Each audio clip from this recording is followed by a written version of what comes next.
Береке мен ырыстың ынтымақтың мерекесі. Елдегі бейбітшілік түрлі ұлт пен ұлыстың бір шаңырақ астында бірлікте өмір сүріп жатқандығының кепілі. Айтулы күнге орай бүгін ауылдық мәдениет үйінде ырыс салты ынтымақ атты өзге ұлт өкілдерінің қатысуымен өткелі тұрған дөңгелек үстелге қош келдіңіздер.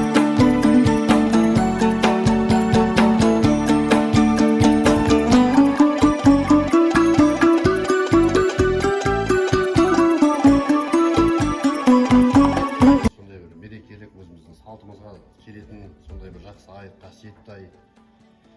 Енді соның мына бір бүгінгі күні ынтымақ күн дейтін бір шара осылай кішкене ұйымдастырылып жатқан.